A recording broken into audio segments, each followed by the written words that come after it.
అప్పటి నుండి రేవతికి బాధపడుకుంటూ చెప్తూ ఉంటుంది, క్షమించండి, నేను కాదే, నేను మీ నాన్న కాదు, నువ్వు మమ్మల్ని క్షమించాలి అని చెప్తూ ఉంటుంది. అమ్మాయికి రేవతి బాధపడుతూ అలానే చూస్తూ ఉంటుంది. రాజు ఉండి సంతోషపడుతూ ఉంటాడు. వాళ్ళ అమ్మ వాళ్ళ అక్క మాట్లాడుతున్నారు కాబట్టి. మమ్మల్ని మూర్ఖత్వంతో నిన్ను దూరం పెట్టి చాలా బాధ పెట్టాను.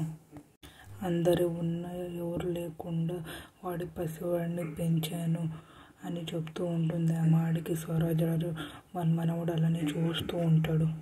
ఈ తల్లిని క్షమించాలి నువ్వేనే అని బాధపడుతూ చెప్తూ ఉంటుంది. అక్కడ కావ్య ఉండి సంతోషపడుతూ ఉంటుంది. వాళ్ళిద్దరిని చూసి అక్కడ రుద్ర నుండి ఒక్కసారి షాక్ అయిపోతుంది. వాళ్ళిద్దరు మాట్లాడేది చూసి అప్పు కళ్ళని సంతోషపడుతూ ఉంటారు. ఆ పన్న భర్త కూడా సంతోషపడుతూ ఉంటాడు. ఇందిరాదేవి కూడా వాళ్ళతో చూసి సంతోషపడుతూ ఉంటుంది. అక్కడున్న కావ్య ఉండి, అమ్మో అత్తయ్య, మీరు మామూలు మనిషి కాదు, మేమే నాటకాలు ఆడుతుంటే మాకు తెలియక మీరు మా వెనకలు ఇంత నాటకం ఆడారా? ఇందిరాదేవి ఉండి దాని ముఖం ఎక్కువ చూసి, నువ్వు ఎక్కడ ఆవేశపడతావని ఎంత భయపడి సచ్చాను కదే, నీ మనసుల విషయం నాకు చెప్పింటే ఇంత దూరం వచ్చేది కాదు కదా అని చెప్తాడు. అప్పుడు నా పన్నాలని వాళ్ళ అత్తయ్య వైపు చూస్తూ ఉంటుంది, బాధపడుతూ ఉంటుంది. ఈ రేవతిని డైరెక్ట్ పిలుచుకొని వచ్చి ఇంట్లో పెట్టేసేదాన్ని కదా అని చెప్తూ ఉంటుంది. అలా చెప్పేవాళ్ళైతే మా అత్త ఎందుకు ఆపుతుంది అమ్మమ్మ, నాలాగే మా అత్తయ్య చాలా మంచిది అని చెప్తూ ఉంటుంది. ఆ మాట నాకు ఇందిరాదేవి చాలా నవ్వుతూ ఉంటుంది. అక్కడున్న రాజు కూడా నవ్వుతాడు. అక్కడున్న రేవతి కూడా నవ్వుతూ ఉంటుంది. అప్పు కళ్యాణ్ కూడా నవ్వుతూ ఉంటారు. అక్కడున్న వాళ్ళ మామ కూడా నవ్వుతూ ఉంటారు. ప్రకాశం, ధాన్యలక్ష్మి కూడా నవ్వుతూ ఉంటారు. స్వప్న కూడా నవ్వుతూ ఉంటుంది. రుద్ర నుండి కోపం పడుతూ అటువంటి చిరాకులో ఉంటుంది. అప్పటి నుండి ఈ విషయంలో నీకే థ్యాంక్స్ చెప్పాలి కావ్య, రేవతి మా కూతురు అయితే కూడా నువ్వు మమ్మల్ని కలపాలని ప్రయత్నించావు. నువ్వు నీ మీదన ఎంత అరిచినా ఎంత అవమానించినా ఆగకుండా ప్రయత్నించావు. చివరికి నువ్వే గెలిచావు అని చెప్తూ ఉంటుంది. కావ్య ఉండి ఆ మాట సంతోషపడుతుంటుంది. రాజు ఉండి, మమ్మీ చాలా అన్యాయం ఇది, అక్క రానన్ను కూడా నేనే బలవంత పెట్టి పిలుచుకొచ్చింది నేను, ఒప్పించింది నేను, పిలుచుకొచ్చింది నేను, గ్రేట్ అంతా నీ కోడలికి అని చెప్తుంటుంది. అక్కడున్న వాళ్ళ ఆయన ఉండి, రే మీ అక్కని పిలుచుకొని వచ్చేది నీ బాధ్యత, ఎందుకంటే అది నీ రక్త సంబంధం కాబట్టి దాంట్లో పోకుండా మీ ముందురా అని చెప్తూ ఉంటాడు. ఆ మాటకి రాజు ఉండి కావ్య వైపు చూస్తూ ఉంటాడు. కావ్య ఉండి, అంటే ఏంటి మా అర్థం అంటే మీరు రక్త సంబంధం, నేనే పరాదాయను కదా.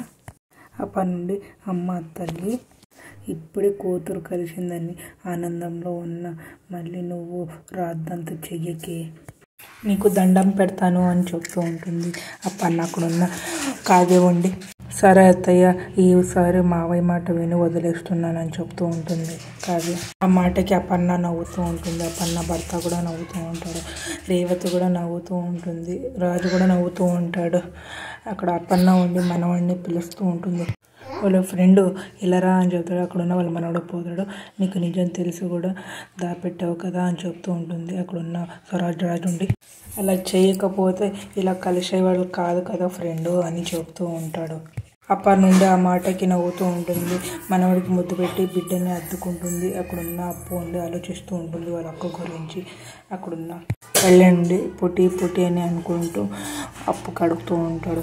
నా పేపర్ పెన్ ఎక్కడో పెట్టావు, అప్పుండి ఎందుకు కూర్చి అని అడుగుతూ ఉంటుంది. అక్కడున్న కళ్యాణ్ నుండి, ఎందుకంటే కూర్చి ఈరోజు నాకు చాలా సంతోషంగా ఉంది, 15 సంవత్సరాల ఎదురుచూపులో ఈరోజు ఫలితం దక్కింది. మా పెద్దమ్మ దగ్గర దూరమైన రేవతి అక్క మళ్ళీ తిరిగి వచ్చి ఇంటికి వచ్చి మా పెద్దమ్మని అమ్మ అని పిలుస్తుంది కదా అని చెప్తూ ఉంటాడు. అందుకే తల్లిని చేరిన బిడ్డ అని క్యాప్షన్ రాద్దాం అనుకున్నాను పుట్టి అని చెప్తూ ఉంటాడు. ఆ మాటకి అప్పు ఏమట్లా ఊరుకుంటుంది. దాంట్లో కూడా ఇంకొకడు కూడా కవిత రాయకొచ్చి తల్లిని బిడ్డని వేరు చేసిన బిడ్డని కవిత రాయకొచ్చి అని చెప్తూ ఉంటుంది. ఆ మాటకి అప్పు ఒక్కసారి షాక్ అయిపోతాడు. ఏమైందో పొట్టి అని అడుగుతూ ఉంటాడు. ఆ మాటకి మీ అక్క వాళ్ళ అమ్మని చేరినని సంతోషపడుతున్నావు, మైక కడుపులో పెరుగుతున్న బిడ్డ చనిపోతాడని మర్చిపోయే కూచి అని చెప్తూ ఉంటుంది.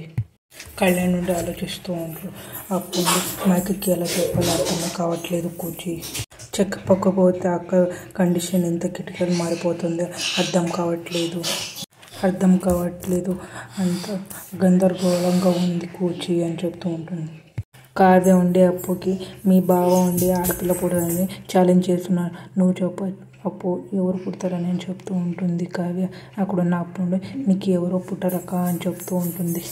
ఆ మాటకి కావ్య షాక్ అయిపోతుంది. అక్కడున్న రాజు కూడా షాక్ అయిపోతాడు. అక్కడున్న అపర్ణ కూడా షాక్ అయిపోతుంది. అప్పు ఉండి అలాని చెప్తూ ఉంటుంది ధైర్యం తెచ్చుకొని. ఆ బిడ్డ పుడితే నువ్వు బతకవక్క, అందుకే నువ్వు బతకాలంటే ఆ బిడ్డని వదులుకోవాలి అని చెప్తూ ఉంటుంది. ఆ మాటకి కావ్య అండి నేను నా బిడ్డను వదులుకోను, నీకు ఇచ్చినా వదులుకోను, నాకు నా బిడ్డ కావాలి అని చెప్తూ ఉంటాను. అలానే మబ్బు వచ్చి పడిపోతూ ఉంటుంది. అప్పుడు అందరు పట్టుకుంటుంటారు. మీకు ఇష్టమైతే లైక్ చేయండి, సబ్స్క్రైబ్ చేయండి.